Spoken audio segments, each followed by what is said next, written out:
Here we go with Iyaz Akhtar. And I'm actually been dying for this review because I'm in the market for a Windows 8 notebook.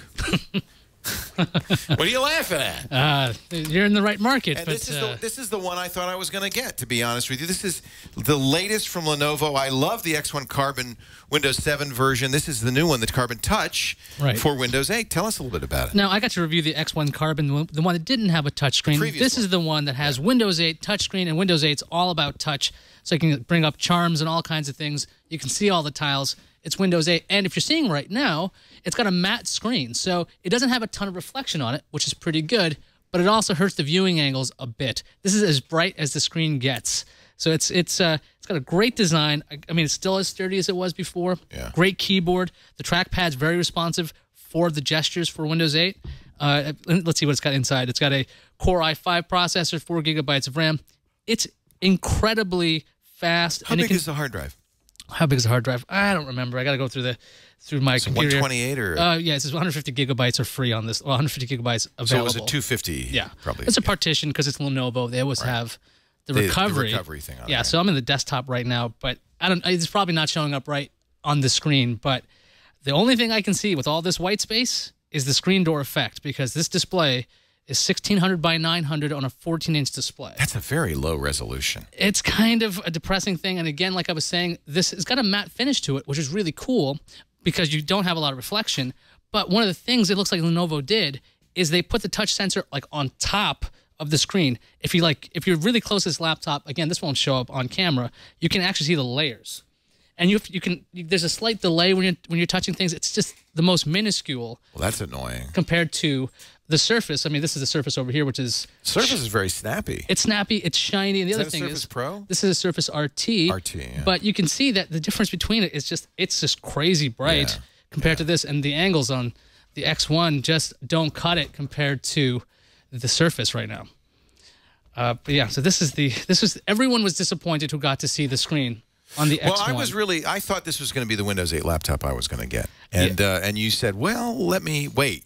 And we took a look at it, and I have to admit I was a little disappointed. Well, let's get the pros and cons. Okay. This is on the X1 Carbon Touch from Lenovo. On the pros, solid build. It's incredibly fast. It does a great job as an actual laptop.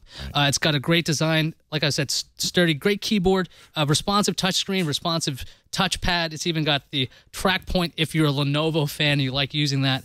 Some built-in software. If you miss the start button, there's Lenovo's fake start button for you if you missed that.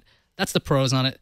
On the cons, it's expensive. It starts off at $1,500 for an i5 and yes, 4 gigs of RAM. That's right. The base model is $1,500. Holy moly.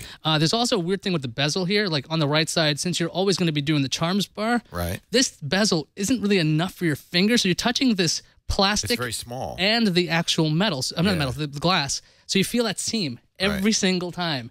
It's kind of a lousy touch. That's a move you do a lot in Windows 8. That's where your start screen lives, and this screen just doesn't cut it. This is a premium laptop. Right. $1,500. Should have a better screen. Should have a much better screen, and it shouldn't look this bad off angle.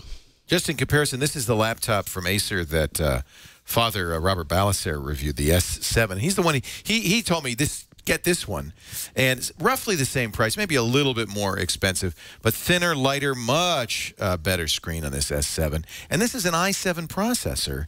i7 on that. That's pretty. I mean, you can get an i7 on the X1. But you're going to pay even more. You got to pay more, and the weird thing is you can't even upgrade the screen. So if you wanted a 1920 by 1080 or something similar, this has a 1920 by 1080 not IPS an option. Screen. I got to say, it looks gorgeous. With the competition out there, as that compare S7, the two, which one would you buy? I'd pick the Acer. And can yours do this?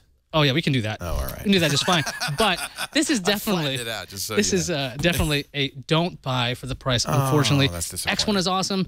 X1 Touch, not so much. Well, after we talked before the show today, but after we talked, I thought a little bit about it, and I said, all right, well, you've put me over the top. I was waiting to see the Carbon X1 Touch, and I decided to get the Acer S7 instead. And I have to say, I've only had it for the day, but so far I'm really happy. And these are at the higher end. For Ultrabooks, when you're talking $1,500, I mean, most Ultrabooks are a lot less, you know, 1,000 or even less. Even some of the lower end ones, I saw had better screens. You didn't have that weird bezel issue. When you're paying that much, you should have a great screen. You really should.